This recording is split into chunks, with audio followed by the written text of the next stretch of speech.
Salut l'équipe, c'est Masco, j'espère que vous allez bien. Aujourd'hui on se retrouve pour une nouvelle vidéo et une nouvelle journée mécanique avec Masco. Donc aujourd'hui on va commencer avec ce 250 YZ. Et sur cette moto la consigne elle est super simple. Il faut qu'elle démarre au kick. Actuellement elle démarre à la poussette au bout de longtemps et elle tient pas le ralenti. Impossible de la démarrer au kick alors qu'il y a de l'essence et de l'allumage. Le propriétaire de la moto a remis de l'essence neuve, il a checké la bougie, essayé avec une autre bougie et nettoyé le carbu et toujours rien. Du coup, il a abandonné et il m'a amené la moto. Et du coup, aujourd'hui, on va faire une recherche de panne sur ce deux temps. Donc, pour commencer la recherche de panne sur ce deux temps, je vais tout simplement commencer par faire un petit check-up du moteur, un petit check visuel, vérifier que rien ne va mal, comme ça, juste en regardant. Et vous allez voir que jusqu'en regardant, on peut en apprendre beaucoup sur une moto.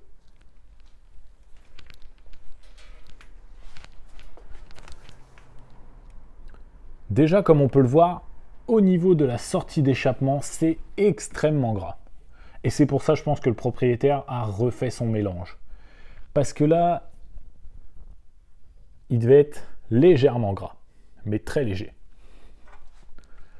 Ensuite, si on regarde par ici, on peut voir à ce niveau-là que le carter, il est vraiment très propre.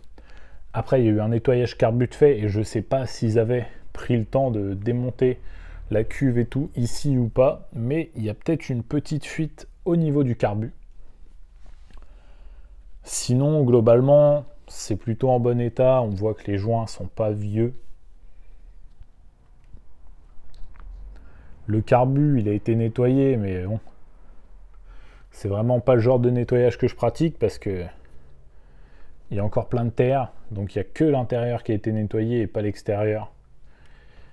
Moi, je suis plutôt de l'équipe tu nettoies le carbu, autant nettoyer l'intérieur et l'extérieur, mais bon, c'est pas grave.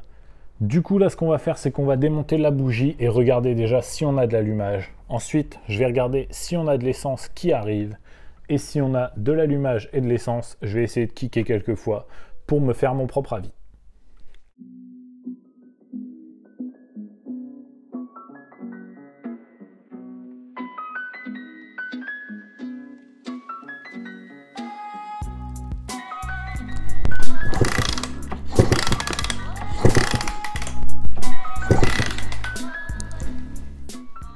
Bon, comme on a pu le voir, même en kickant, j'arrive pas à avoir de l'étincelle. Du coup, je vais installer ce petit système. C'est comme une rallonge d'antiparasite en fait. Là, ça se met dans l'antiparasite d'origine. Et ici, on vient mettre notre bougie. On peut même le faire avec la bougie dans la culasse. Ça fait vraiment une rallonge d'antiparasite. Sauf que si on a de l'allumage, on aura une petite ampoule ici qui va s'allumer. Et du coup, on verra vraiment si on a de l'allumage et si notre bougie est bonne.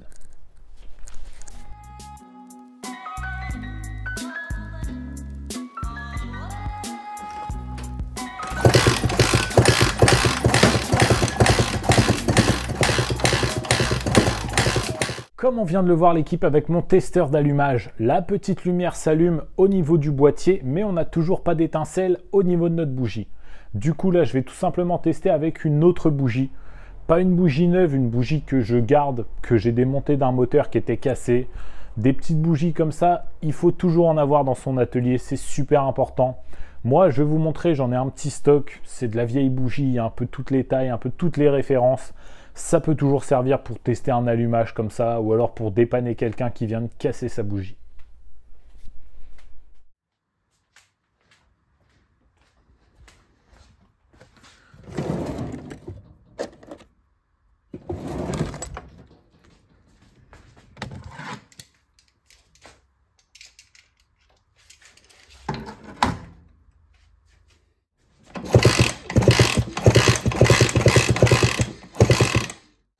Je ne sais pas si vous aurez vu, mais on voit tout de suite la différence.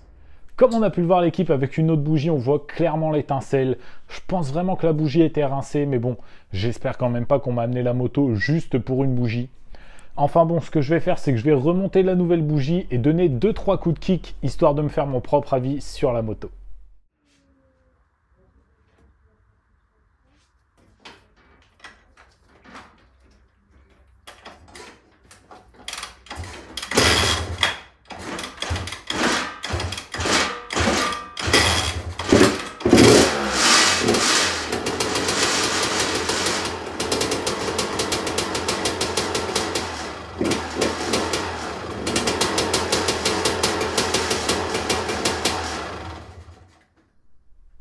Du coup voilà l'équipe pour cette recherche de panne, ça n'a vraiment pas été très compliqué. Des fois malheureusement quand on n'a pas de pièces en stock, on ne peut pas trouver les pannes facilement et comme je vous le disais juste avant, rien qu'avoir quelques bougies qu'on sait qu'elles marchent pour pouvoir tester notre allumage, c'est super important. Du coup nous on passe tout de suite à la partie 2 de cette journée mécanique. Hop hop hop hop hop, j'ai peut-être été un petit peu vite en besogne cette fois-ci. Je vous explique pourquoi tout simplement. On m'avait demandé, moi, à la base, de faire démarrer la moto au kick. Elle démarrait à la poussette en galérant. Moi, j'ai changé la bougie, elle a très bien démarré au kick. Donc, j'envoie un message au propriétaire et je lui dis « Écoute, mec, ma part du marché, elle est remplie, la moto démarre au kick. » Et puis, il me dit bah, « Pendant que tu as la moto, fais un petit check complet des couples de serrage, etc. Et vois aussi les niveaux. » Du coup, moi, je me dis « Écoute, pas de souci, je te fais ça. » Je te ramène la moto juste après, donc si tu es dispo, c'est parfait.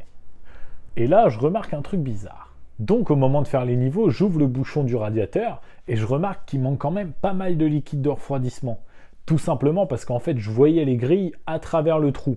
Les grilles, là où l'air passe et où ça refroidit le liquide, je les voyais, donc il manquait au moins toute la partie haute de liquide. Du coup, qu'est-ce que je fais? Je remets un petit peu de liquide, et puis je remets encore un petit peu. Et puis je me retrouve vite à mettre 300 ou 400 millilitres, quelque chose comme ça. Et du coup je me dis c'est bizarre quand même, le liquide il n'a pas disparu comme ça, hein, il est bien parti quelque part. Donc là je me dis bon je remets le plein de liquide, je remets le bouchon et je réessaye de démarrer. Et là, plus rien.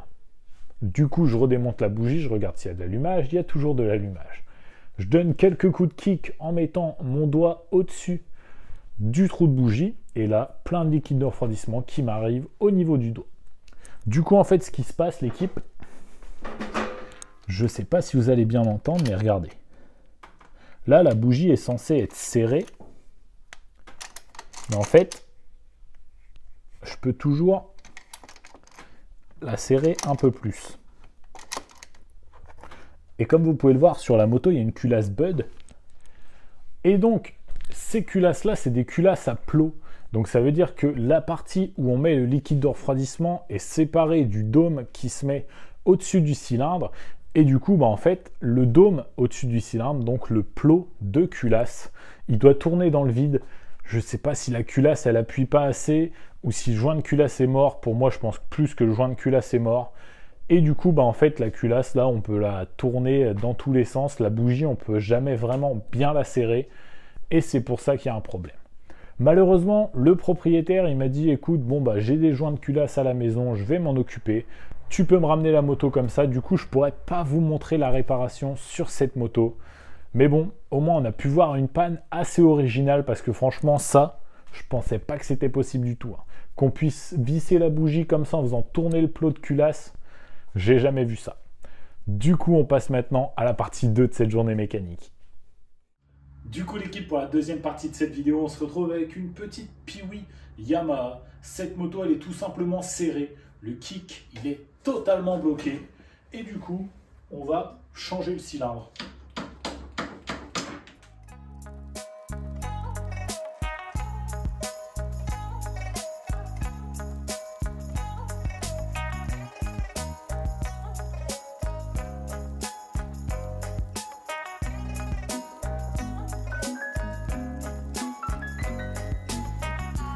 Comme je l'avais prédit l'équipe, le cylindre est bel et bien serré.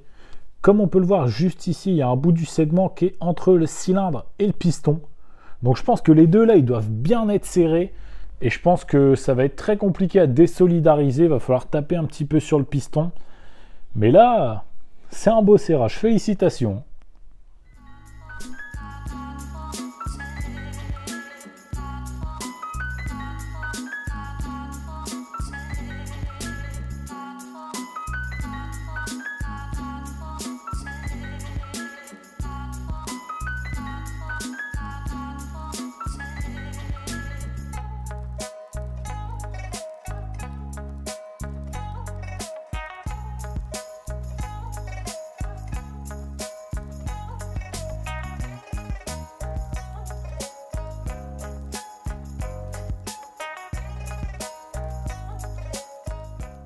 Et franchement l'équipe, ce serrage là, c'est vraiment un serrage de compétition.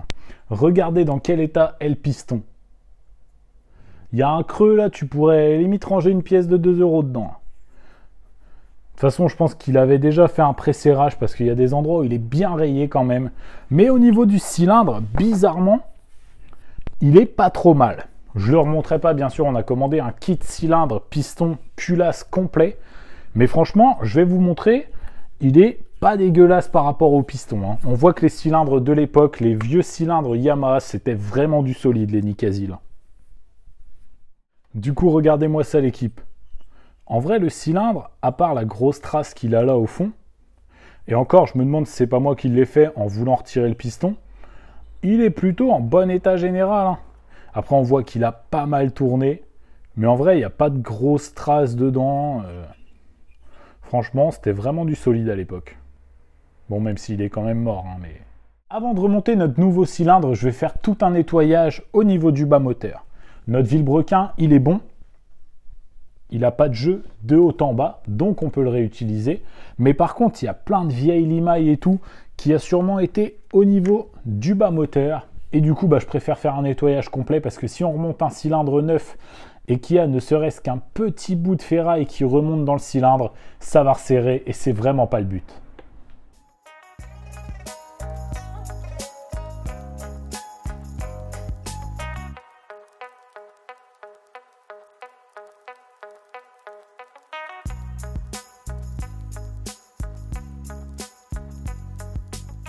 Maintenant que ça a bien séché et que c'est bien propre, je vais nettoyer tout mon plan de joint parce que comme on peut le voir, il reste beaucoup de résidus de joint sur le plan de joint et si on veut une bonne étanchéité au niveau du cylindre, il faut que le plan de joint soit nickel.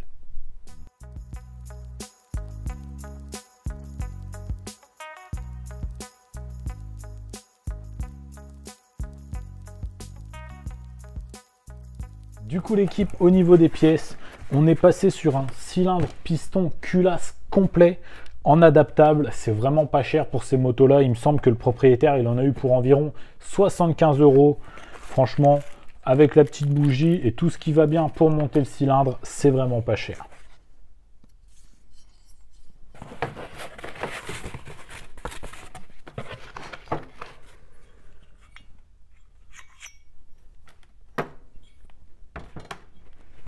Je vais faire toutes mes vérifs sur mon cylindre piston, vérifier les jeux à la coupe, les jeux cylindre piston, et ensuite on remonte le moteur de cette petite Piwi.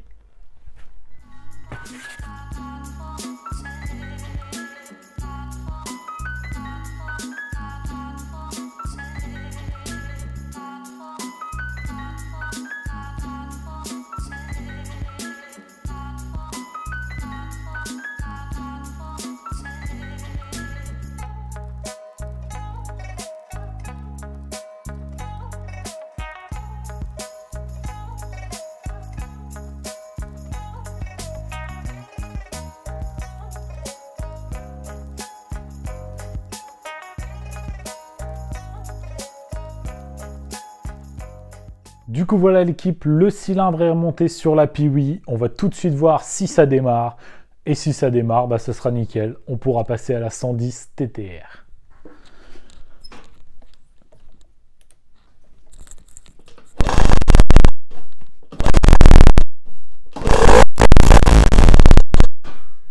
Franchement l'équipe, parfait. Le moteur tourne, la moto tourne super bien. Elle tient plutôt bien ralenti, même si je pense qu'il faudrait peut-être en rajouter un poil. Mais bon, pour l'instant, c'est le rodage. Comme vous l'aurez sûrement compris, lors de cette journée mécanique, l'équipe, à la base, il était prévu de faire 3 motos. Lors de cette journée mécanique, malheureusement, à cause de mon accident, je vais devoir m'arrêter là. Mais comme d'habitude, si la vidéo vous a plu, n'hésitez pas à mettre votre plus beau pouce bleu. N'hésitez pas à me dire dans les commentaires si vous avez déjà eu ce problème-là d'un plot de culasse qui tourne à l'intérieur de la culasse. Et si vous n'êtes pas encore abonné, c'est le moment de le faire, comme ça vous raterez aucune de mes prochaines vidéos. Moi je vous dis à la semaine prochaine, c'était Masco, salut!